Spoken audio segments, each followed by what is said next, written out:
Pardon? That's probably the quickest thing I've ever done. Magic. Spontaneous. Yeah, my bro. Just flowed. Hey. But yeah, like it inspired me just thinking about, because essentially, correct me if I'm wrong, but it feels like what you're talking about is the death of certain characteristics or personality traits or things within you that needed to die in order for you to, I guess, attain your best self. Essentially, so. And what it made me reflect on is, controversially, I feel like one of the best and worst things I ever did was probably sign a publishing deal. Gotcha. And it's not that the publishing deal was the issue.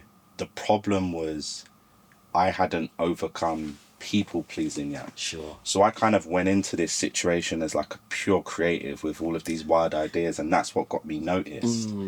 But then in that environment, it bred the kind of people pleasing anxiety characteristic where it's like you're making a song and you're sending it and you're just hoping, please like me. Please like me, yeah. Please like me, please like this song.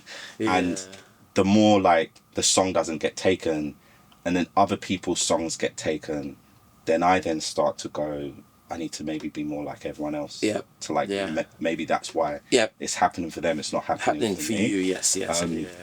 So like, bro. I feel like if there's something I really want people to understand is like people pleasing is really the enemy of creativity. Amen.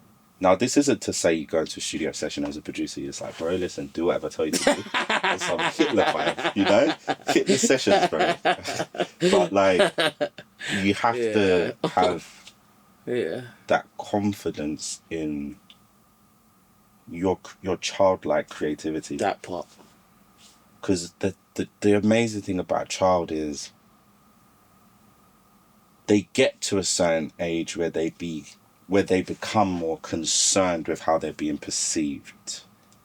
The minute they start realizing, oh, this is how they look at me when I do that. Before they would just do their thing, eating mud, cartwheels, they didn't care. Honestly. The minute they start realizing that, oh, there's a different reaction when I do that now. Yeah. When I first started making beats, I would play it to everyone. They got annoyed. They were jarred.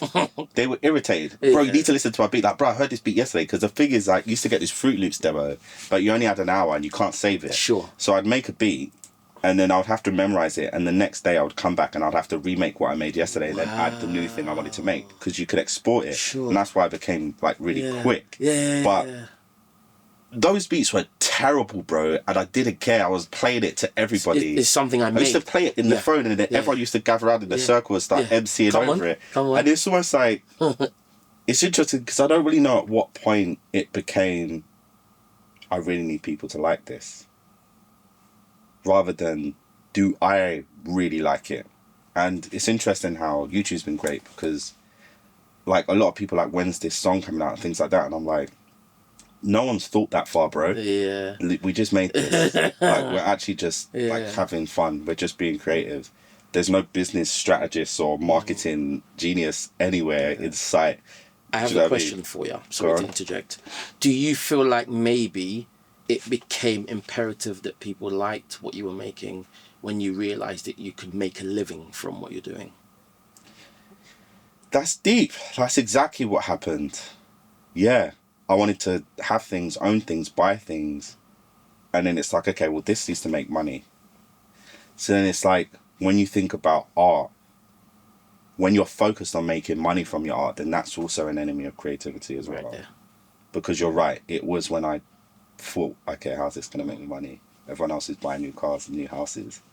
And there's super creative Alex over here doing something no one else has ever done. Yeah. But like, also no one's taking these songs. Yeah. So, and the ones they do take are like, I listen back and I'm like, this makes me cringe. I don't even want to listen to this creatively. Yeah. But how do you approach, like, I guess, protecting your creativity?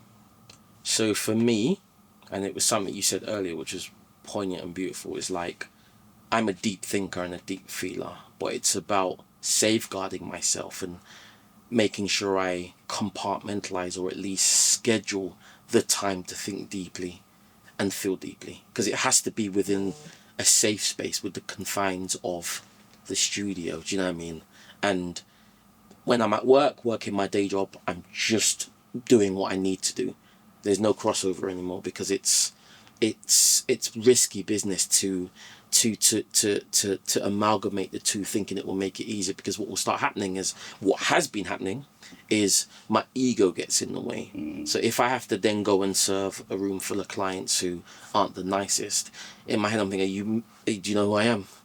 Have you seen my lyric books? Like, but if I go in as what I'm meant to be doing, is just, no worries, my bad, sorry it took so long, get up and out of there quick, and when I leave, I'm then now, okay, I'm the man, I'm on the tube, I'm writing, get back, whatever. So it's about just compartmentalizing, keeping the two areas separate, because both, it's serving a purpose. It's really important. The balance is like, it's, the ego needs to just be dead at work. Like, no one has time for that. Your miles, the whatever, between 9 and 6. When you leave, be whoever you want to be. Yeah, could be famous on the internet after you've left. But right now, this is what needs doing. So it's about trying my best to compartmentalize and separate the two, and not have it bleed into one another. Yeah. I completely agree. Yeah. And I think for all creatives, it's necessary to do that, or to find somebody who can be the person you don't want to be or can't be. So like, even when it comes to music, like, all the creativity and feeling deeply happens in the studio, and then when that contract's being sent through and it's negotiation time, there's no, oh yeah, whatever you feel like I do. Bruv, well, okay, yeah, 1.2%, bruv, and I'm taking that. There's no remorse, there's no kind, like, you know, you need to be like, listen, this is my share, this is what my fee is, this is, it's you know, really as simple as that, and not feel guilty for demanding what you're worth. And if you can't compartmentalize in that way, then, because as creatives, we're constantly selling ourselves short. Yeah, because this is the challenge, because by feeling deeply, by being super sensitive and so emotional, that's what allows us to make great music. But then we're being asked to be, like, not brutes, but like, when it comes to business, it's all that emotion stuff just kind of goes out the window. No. But like, we're easily offended, because it's the same vulnerability and sensitivity that allows us to go, I'm feeling this rhythm. Let me put that down. Or mid-conversation, I'll be talking to my wife, and she'll be like, I've lost you, haven't I? And I'll be like, I'm just daydreaming, like, there's this melody, and you have to be super sensitive, because you have to allow it to just come. And then act on it, you know? But whereas if you're overthinking, you're too, like, cut off from those kind of things, and you don't feel deeply in that way, and you're always, like, controlling, then you won't feel the music. You also won't receive it, because we're just the middle people. I mean, we know who's in charge. We receive the download.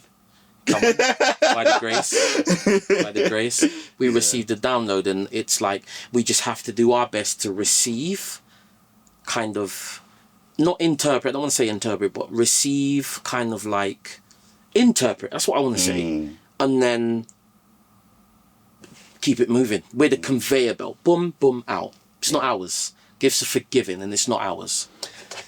Gifts are forgiven. I think we definitely end on that.